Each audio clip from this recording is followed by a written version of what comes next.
I want to introduce you the project that put this together. It's called The Library. The Library is a sustainable literacy project. We have many different pillars. One of them is the study hall, that's your act. But our mission is to make the fashion industry sustainable. It's no small thing. How, you may ask?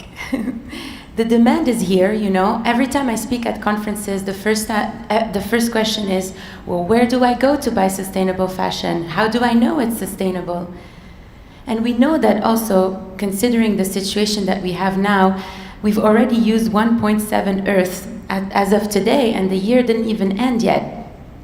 So the status quo can't go on anymore.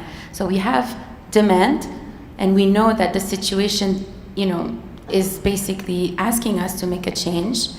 But there seems to be an effort also from brands all over the world. The problem that we're seeing, though, is that it's either or. It's either organic or it's fair labor. But it's very insular, the way that it is approached. And so far, there aren't any recognizable consumer-facing standard that encompasses both environmental sustainability and human rights ethics at the same time. And if they are, the one that I know of is the sustainable standard, the one that we've developed. It's good for the earth and good for the people. And why is it different than any other standard? Is because it's open, it's accessible, it's compatible, and it's sustainable. It's sustainable for companies to adopt, and it's sustainable on the environment. And I've researched this for a long, long time, and I've tried to pitch this idea to a lot of brands. Some of them are in the room today. And I didn't succeed because I realized that there are other, of course, certifications or frameworks out there.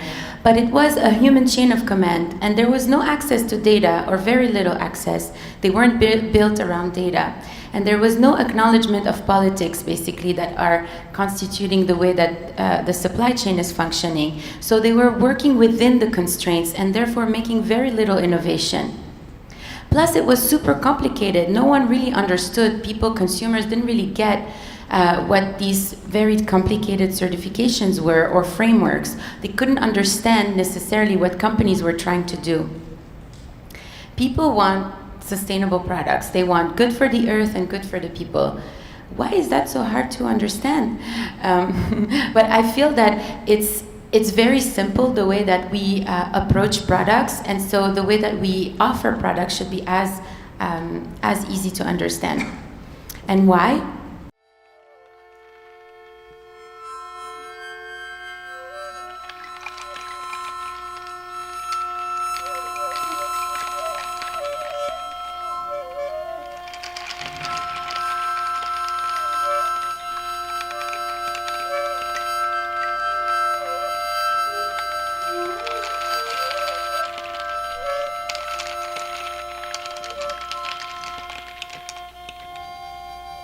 Do you know that our clothes are made out of trees? What do you mean? That people cut down trees to make things like the shorts I'm wearing. 150 million trees are cut down every year to make viscose. What's viscose? It's something adults make clothes with, but it's endangering the species that live in the forest. By 2030, that's 12 years from now, the world will have 40% less water. That means it'll be harder for people to harvest food and things like cotton, which is what your shorts are made out of. Not to mention the fact that it takes 20,000 liters of water to produce just 2 pounds of cotton. That's 1 t-shirt and 1 pair of jeans.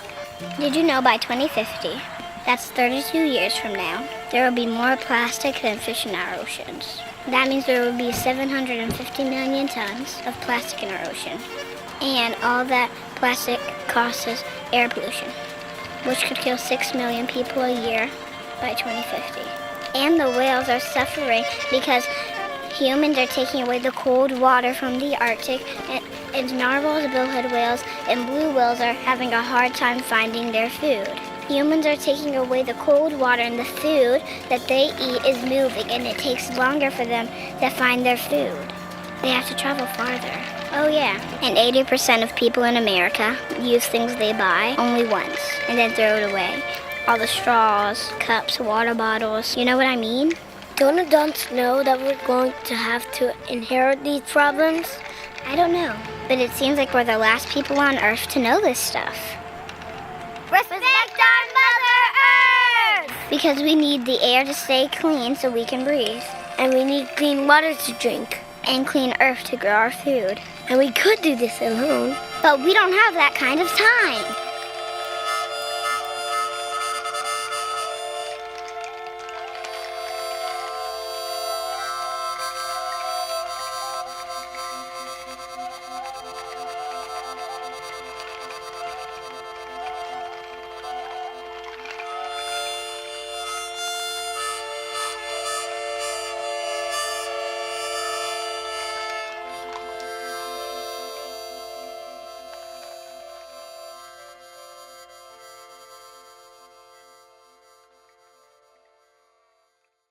Thank you. Information is power. Please collaborate with us. Thank you so much.